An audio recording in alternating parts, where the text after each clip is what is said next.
All right, fight fans, we got an absolute insane matchup between one of the GOATs in the sport and a new rival on the scene. This Tyson-Paul fight is going to be electric. Now, who do you got, huh? Who you have? If you're looking to get even closer to the action, you got to check out my partner's DraftKings Sportsbook. And right now, all new customers who bet just $5 will get $200 in bonus bets instantly. Now, that's something to celebrate this season, right? Download the DraftKings Sportsbook app now. New customers use my promo code TBC and bet just $5 on any wager and get $200 in bonus bets instantly. That's promo code TBC only at DraftKings Sportsbook.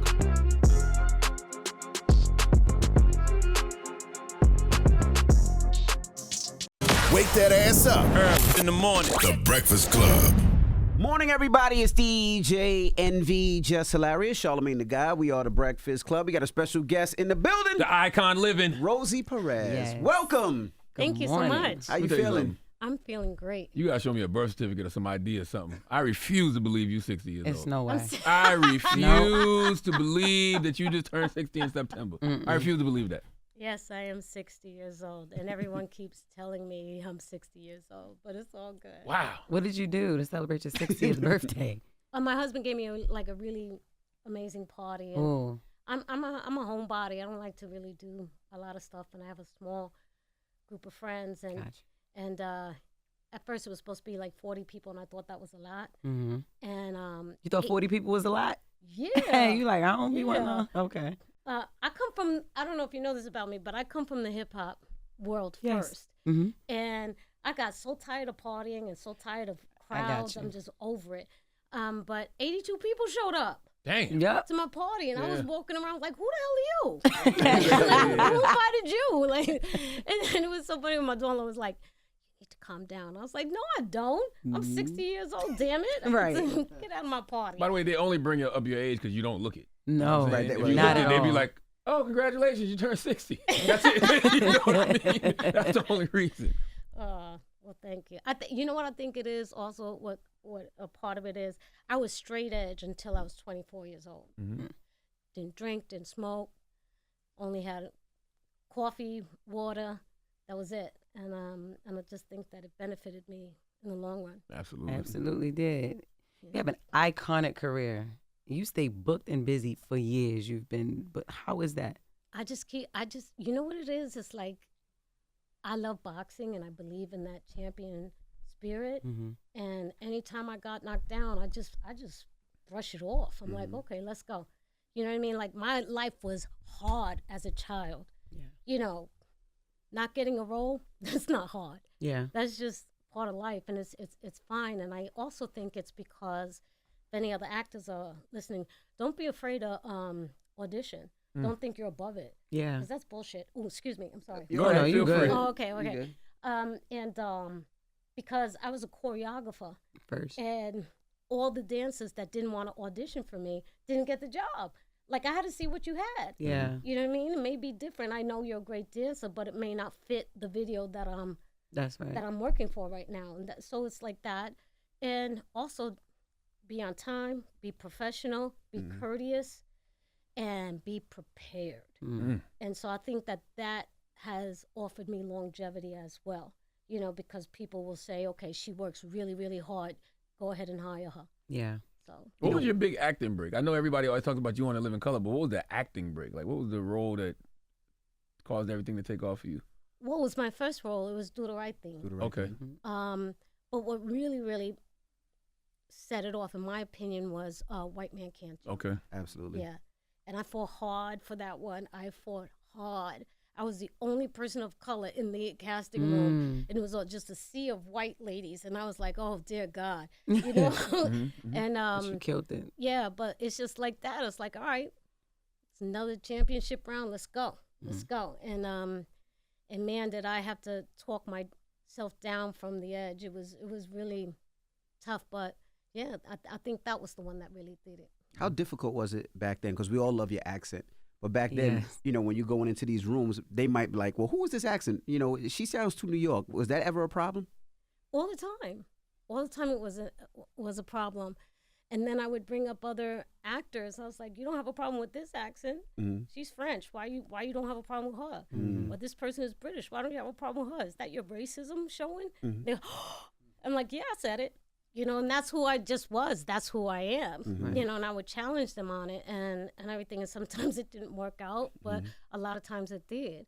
And when I first went into the industry, the backlash that I really got was from the Latino community. They were telling me, shut up, sit down, stop rocking the boat.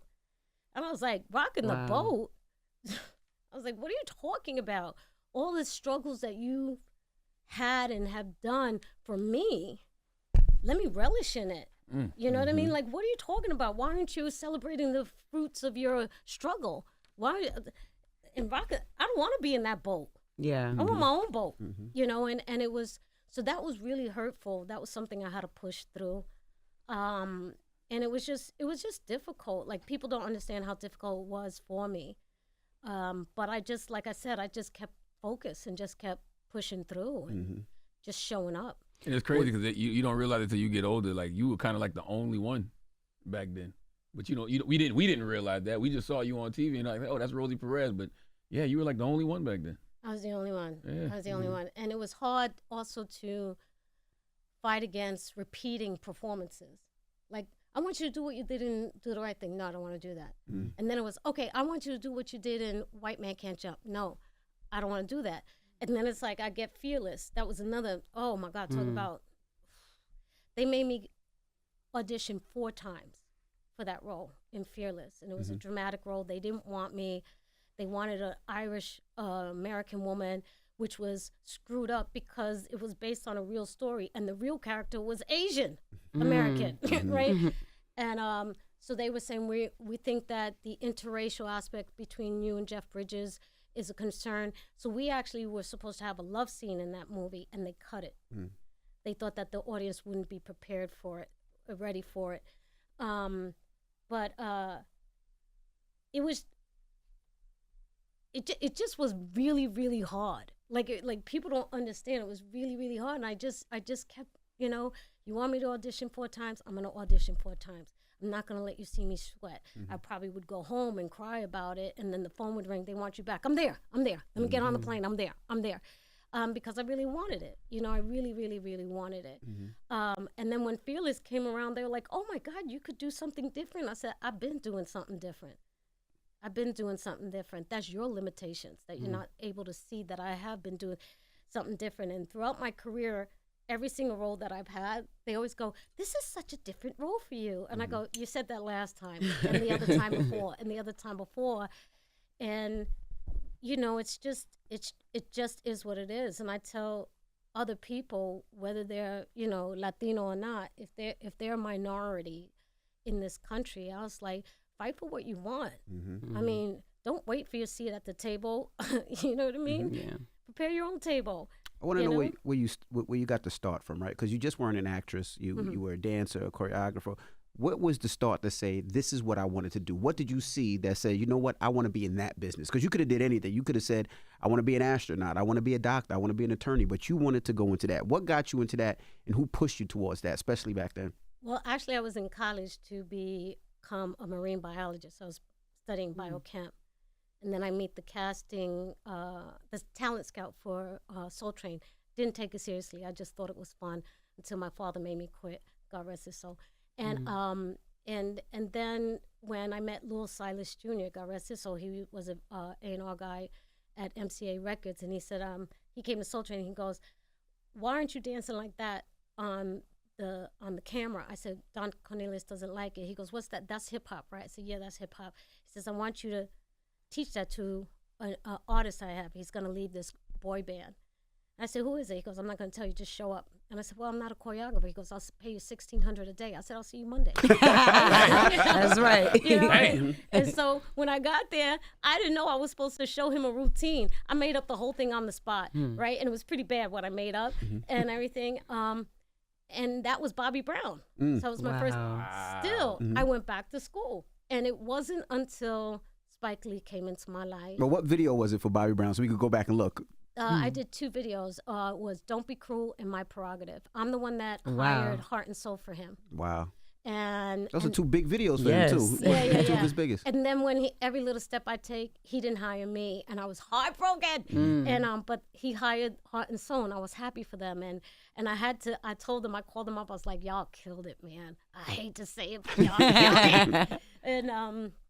And it became his most iconic video. Those guys. And how did Spike Lee? You said you met Spike Lee. How did you meet Spike Lee? How were you? I met him in a nightclub, and we got in an argument, and he said, "This is fate," and I thought he was trying to hit on me, and I was like, "You wish." And he just couldn't stop Jesus. cracking up, and he was like, "No, I'm a director, film director," and I was like, "What?" And it was my girlfriend, my college buddy, Marion Wade. I went to throw out his business card, and she went in the garbage and took it out. She goes, "Are you stupid? Just give him a call." And then he asked me to audition for Do the Right Thing, and I did it. And then after we filmed it, I went back to school. I'm thinking whatever. And it wasn't until I went to the premiere and I saw the magic all come together.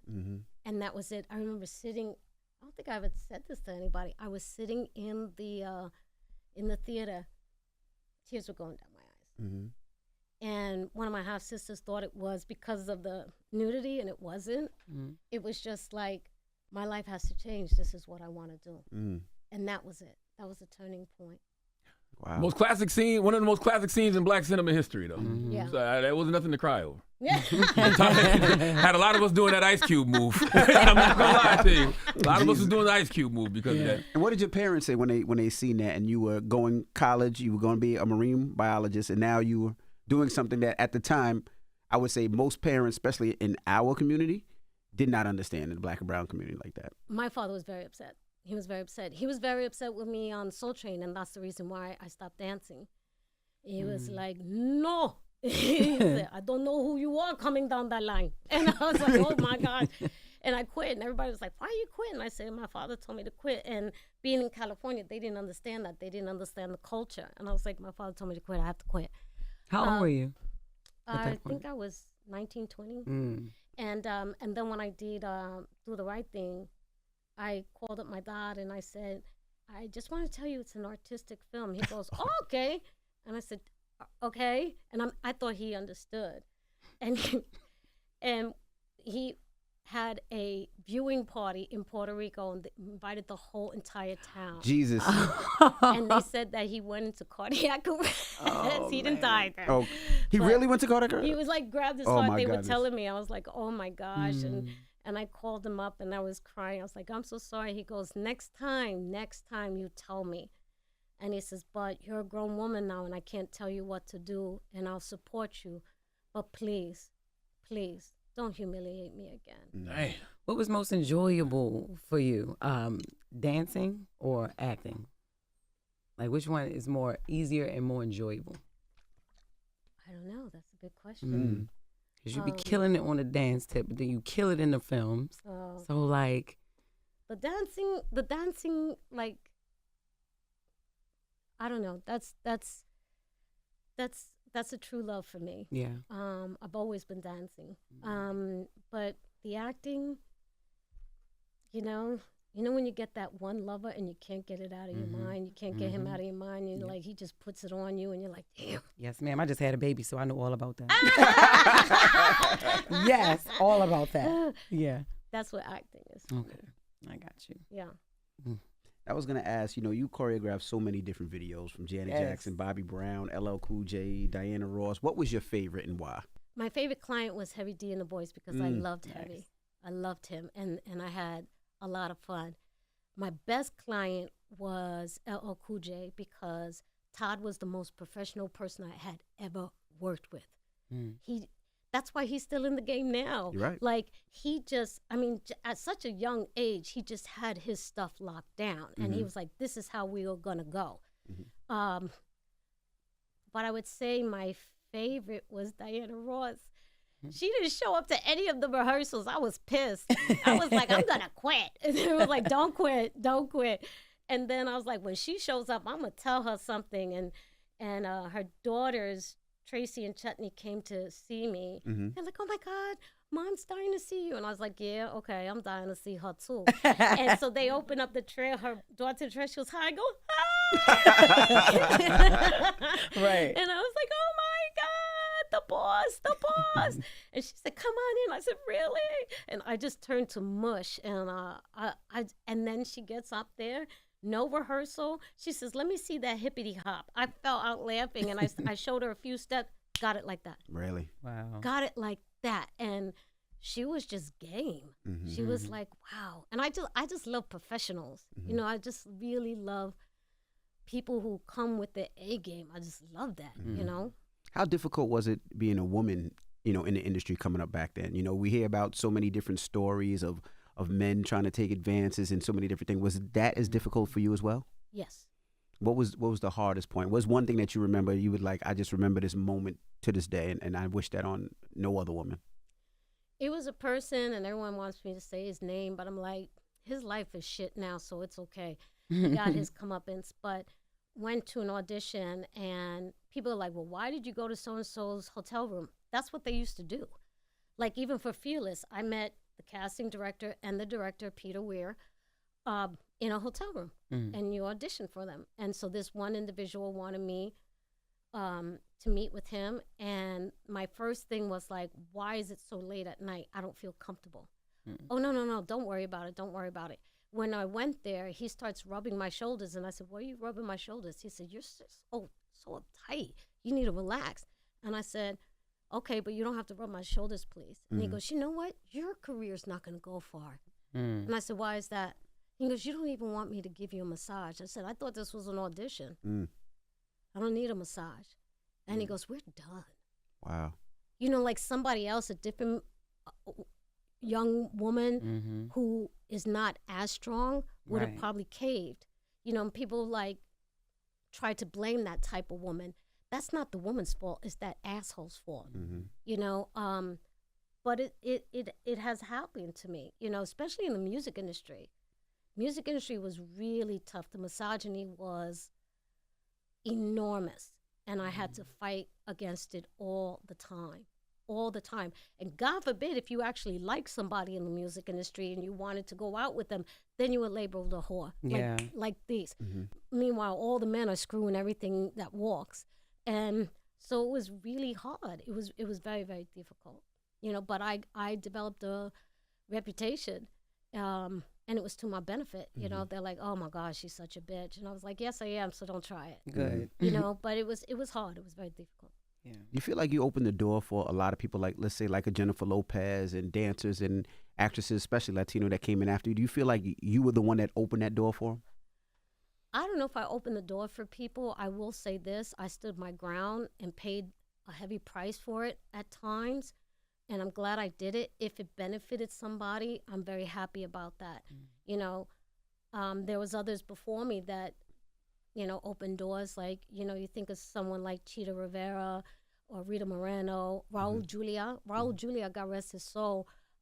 He was the only Latino actor that supported me when I first came out. And I remember I went up to him, and he was at an award show, and he says, I like you, you're good. And I said, oh my gosh. I said, thank you so much. He goes, don't let anyone tell you different. And you know what? Don't lose the accent. Screw them all. And I said, wow. Like, I just couldn't believe it. And his wife goes, he really likes what you do. And I went back over to him, and I went, Mr. Julia. He goes, Raul. And I go, Raul, you really think I'm good? And he said, yeah. And he says, and you got to think you're good, because nobody else will think you're good if you don't think you're good. Right. He said, so remember that. And I said, okay. Yeah. I was always surprised that they, well, I don't want to say they didn't force you, but they never tried to change you as far as your accent is concerned, right? Some roles, and you know what's so funny about that? Like, some roles I won't have an accent in because they ask, and I go, all right. If it's not relevant to the character, I'll say no. You know, we need our space on the screen too. You know, but the times that I wouldn't do my accent, people online would actually complain, "Oh, she's trying to be right now." And I'm like, I can't win. You know what I mean? And it's just like, it is what it is. Yeah. You know, it is what it is. Go ahead. Was there ever a role that you went out for that you didn't get that you really wanted? Yeah. That one? Okay. A lot. Yeah, a lot of them. One was The Matrix. I had the worst audition of my life. They laughed me out of the room. Who are you supposed to be in the Matrix? I don't even want to tell you because it was such a humiliation. It was terrible. It was terrible. I swear to God. It was Trinity? I don't even want to tell you. All right. So, but it's funny because the casting director, I was like, I know I didn't get it. She goes, no. Damn. She's walking me out of the room, and the two brothers, they're looking at me. That was great. I said, no, it wasn't. Just stop lying. Stop lying. And then they start laughing. And then I was like, anyway, bye.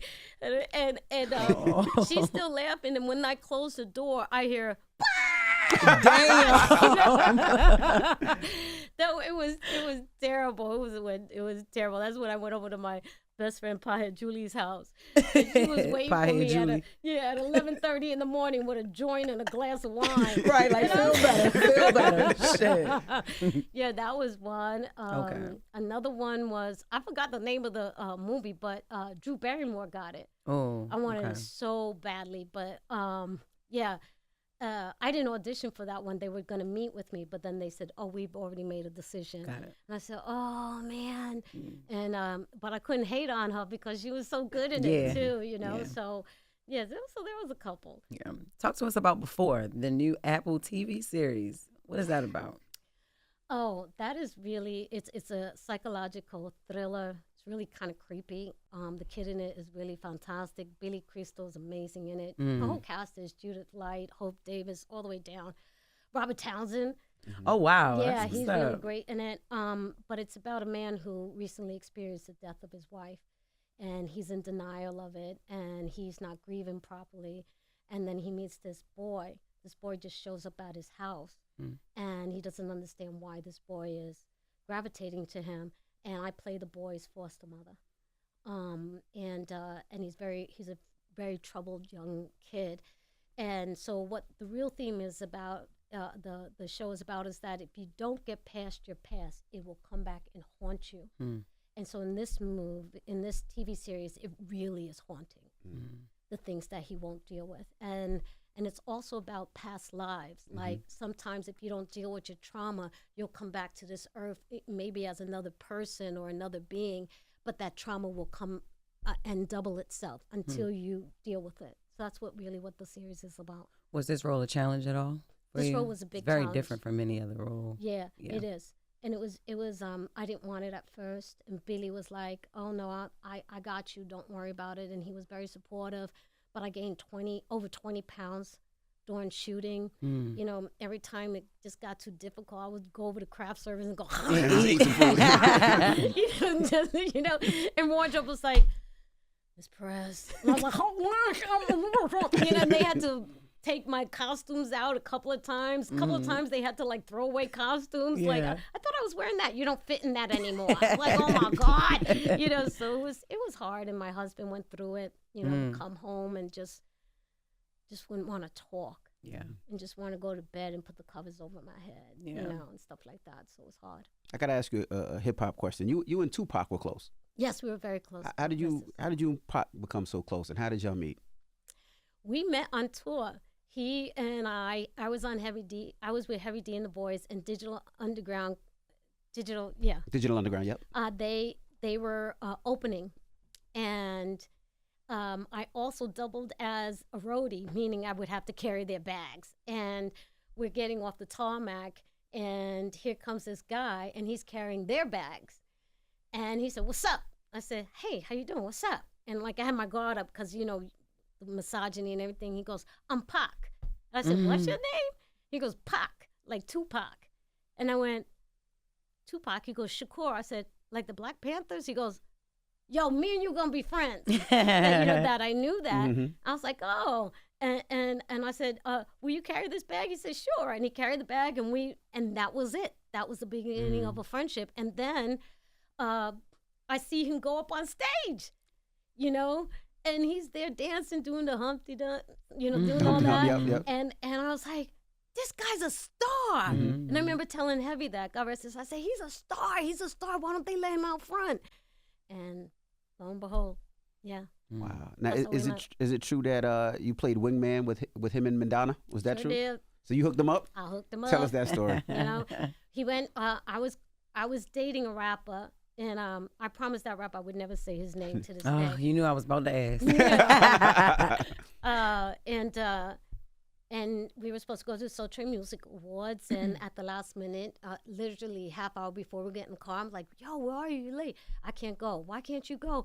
Because my girlfriend will see me on the TV screen with you." What? Girlfriend? And I lost it. And then Pac hopping to call, and he goes, "What's wrong?" And I told him, I was like hysterical on the phone. He's like, "Yo, F that N-word. Yo, I'm going with you." I said, "What?" He said, "That's right." He said, "Fix your makeup. We're going to roll up in there like we're a couple, and it's going to kill him." I was like, "What are you talking about?" He's like, "Yo, I'm telling you, get it together. I'm on my way." We get into the limousine, and at that time, nobody knew I smoked weed. There was only a few people that, because it was such a stigma back then. Yeah. And everything. And we get in there, and he goes, and I'm about to cry. He went, and we roll out. When the limousine door opened, it was like, it was like a Cheech and Chong movie. And he grabbed my hand, and I looked at him, and he goes, "I got you. Calm down." And he said, "We're gonna be fronting right now." I said, "Okay." There was so many women in the music industry that wanted to beat my ass. I'm that sure. day. Oh my God. They were coming up to him like, "Oh, that's you now? That's you?" And I'm like, You fucking her too? I was like, "Oh my God." And I was like, and I was getting mad at him. I was like, "Yo, man, who else? What other girl's gonna come up here?" And he was cracking up. And then this one girl, she was a rapper too. She came up and she tried to get in my face. And I looked at Pac and I said, "You better tell her to step off. You better tell her that I'm not the one. You better tell her that I will beat her fucking ass." And everybody was like, and he was like, "That's my girl." And I'm like, "It's not funny," and I really thought I was gonna get it. So I was like, "I don't want to be around you right now." And so then I go to the bathroom, and Madonna was there, and she was like, "Are you with him?" I was like, no, this is all fake. This is all phony. She goes, "Oh, could you hook me up?" I went, "Yes." I just wanted to get away from him. And I went over there and I told him. He's like, "Yo, what's up?" And I was like, "She's over there." And he left me. He left you. He just left me. And he went with her. And even like after the show was over, I was like, "Where is he?" He was gone. He was gone. I saw him at the after party. Wow. Yeah, yeah. So they had a good time. Y'all were just good friends after that. Yeah, That's what's up. Yeah, we've always been good friends. Yeah. We've always were good friends and stuff. And we had our differences every now and then, but we always stayed pals. You know, and he was a good guy. Before we get to the first lady of boxing, I gotta ask. There's always been rumors that you and J-Lo have beef. Is there any truth to that? No. All I want to say about that is I'm a grown-ass woman and I wish her well. I really do. There's no room for that. We're old. We're grown. You know? Okay. Now let's talk about the first lady of boxing. Yes. You're going to be hosting and being a commentator for the Jake Paul-Tyson fight. Yes. How did that come about? Yeah. Oh, my gosh. I got a call. I couldn't believe it. First, I thought it was Kiki Tyson and Mike Tyson who did it. And I said, "Kiki, did you do this?" She went, "No, I don't even know about it." So it was Netflix, MVP, and the executive producers of the event. They're the ones that came up with the idea. And I was in shock. And at first, I was just supposed to be a co-host with Kate Abdul-Scott now. And I was excited just for that because I totally respect this woman. She is so respected in the sports world. She also does soccer, what they call football over there and everything. Football. And she does really well, very, very fine job with boxing as well. And then they came back and they said, "You know what? We changed our mind. We want you to do color commentary." And I went, no, you should leave that to the professionals. And they said, "We just want the voice that you have on Twitter, the voice that you have when you are hanging out with boxing people. That's what we want from you." And so we did a test run, and it was me, Mauro Ronaldo, and Roy Jones Jr. And we watched the fight with the sound off as if we were gonna do it. And I was so nervous at first. And And then as it was going on and on, I'm getting so into it, and I'm cracking jokes, and I'm like, yo, did you see that shot? Oh my God, with the left hook just down. And so when it was over, I thought, they're not gonna hire me for this. And my manager, Tark, was like, we'll hear from them probably on Monday. And he went, bing, he went, oh shit, they just hired you for it. I was like, oh my gosh. And so the pressure's on. But definitely congratulations. That's amazing. I can't wait to hear you, your voice just commentating on a fight. That's going to be so good for me. She said good for me. Yeah, Not good for me. because I love her voice. It's going to be so good. I just hope I just stay with the fun. Yeah. You know, what they were telling me, the executive producers are from HBO Boxing After Dark, so I actually know those guys. And what I really love about the boxing world, they tell you straight. They don't sugarcoat. They don't, pamper you. He's like, we're doing more rehearsals. He goes, okay, Rose, don't do it like that. No, don't, and so I was like, thank you, I appreciate it. So I'm very excited about it. I'm ecstatic about it, actually. And I got to be in the fighters meeting for the first time in my life. That was a dream. And fighters meeting is that before the fights, you interview the boxers and you get to ask them questions. Right before the day of the fight? No. Oh. This is a week before. We already had it. And, so being on there with Mario Barrios and Katie Taylor, Amanda Serrano, Jake Paul, Mike Tyson. Well, actually, I missed the one with Jake Paul because I had to do the Fallon show. But Andre Ward, I said, make sure you ask him this question for me. And so when I saw the playback, he was, Rosie Perez said she wants me to ask you this, and he was like, "Oh, cool, that's what's up," And so, and I know a lot of people give Jake Paul a lot of crap. I used to too. I used to give him a lot of crap, like, "What is he doing? This is a dangerous sport. You don't play boxing." Yeah. And I don't want him to get hurt, and people were, downing him and stuff. But what he did for boxing, what he did for Amanda Serrano, my girl, and Katie Taylor, and got them paid. Yeah. Things that promoters and networks said could never happen for women. He goes, really? Let me show you how to do it. And he did it. He did it. And after the Amanda Serrano and Katie Taylor fight, we were leaving the stadium, and I was really upset because I thought Amanda won that fight. And I saw Jake coming down the hallway, and he had tears in his eyes because his fighter lost. Yeah. And I went, you're a really true blue boxing fan. And he went like this, and I shook his hand, and I said, I respect you, sir. And he says, that means a lot to me. I said, you mean a lot to boxing. I respect you. You really did it. You really put your money where your mouth was, and good shit. And so it was good. It was good. So who's your favorite on the fight? Who do you want to win? Can you say? Or now that you're commentating, you can't say no more? I can't say. I can't say. Because because of course you come from the age of Mike Tyson, right? So I would just have to say you leaning. You're not gonna say it, but you've seen the Tyson fights. You've seen him knock people out in the street. So it's almost like you want to see Mike just one good time. I want to see how you gonna commentate it. Get him, Tyson. Get him. Yeah. Well, All right, let me try and get something out of it. All right, you got to tell us who you want to win or the rapper that you dated. What? Yeah. Why is she doing it? You might as well add a third one. Go to her and the J-Lo. All three. You got to pick one. Just pick one. No, I'm not saying it. All right, cool. I try to step you up. All right. I could give my opinions on the fight as opposed to who I want to win. So with Jake Paul and Mike Tyson, I think it's gonna be. It could go either way. Hey, yo. I say that. She got me. Honestly, because Jake has his youth. So there's that stamina that he has an advantage of. He's been more active. That's a big asset in boxing. Yeah. You have to stay active. But the latest videos from Mike Tyson on social media, you're like, what? Looks scary. That is not the Mike Tyson who even went up against, 4 or 5 years ago, against Roy Jones Jr. in an exhibition fight, right? So this is a 2-8 fight, 2-minute, 8-round fight.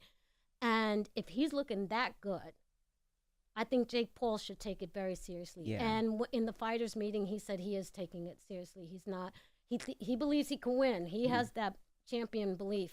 But Tyson interviewing him, it was eerie. It was eerie because he was not messing around. He was all business. Because I know Mike. Mike is goofy and he's funny and he's emotional and this. He had, boom, I'm in fight mode zone. I'm not playing. And I said, wow. Everybody on the fighters meeting, we were all like, and even the guy, the executive producer, anybody else has another question for Mike? And we were like, I think we're good. You know? Right. So that's why I'm saying, wow, okay, this is going to be a really good one, you know. What are the rules, just so you know before you get up out of here? Are the rules changed? Because we heard that the gloves are going to be bigger. And at one time we heard that they're going to be wearing a face mask, but that's not true. So are there any rules outside of the normal boxing thing that people should be looking forward to besides the 2-minute 8 rounds? No, I think it's and the bigger gloves. And that's it.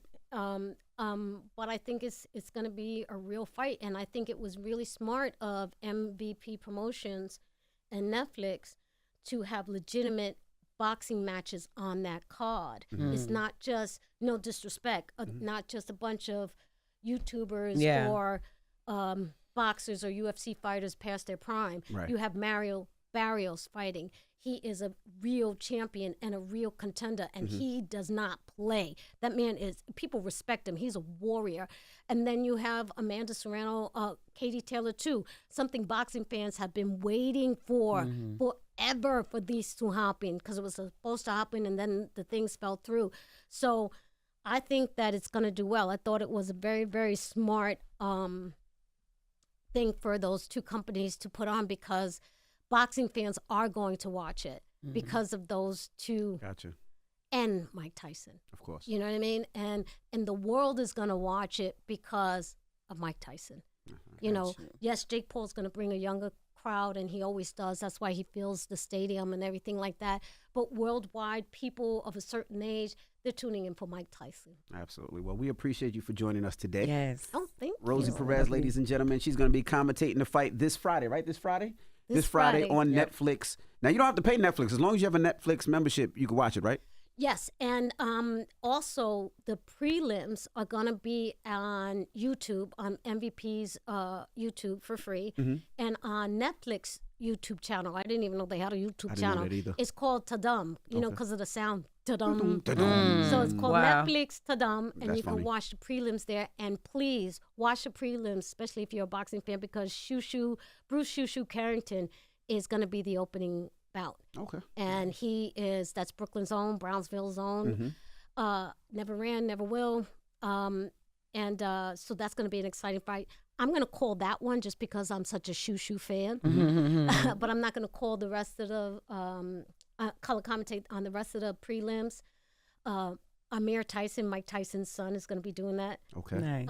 And then I'll come back for the main card. All right. Well, we appreciate you for joining us this morning. Ladies and gentlemen, it's Rosie Perez. It's The Breakfast Club. Good morning. Wake that ass up. In the morning. The Breakfast Club.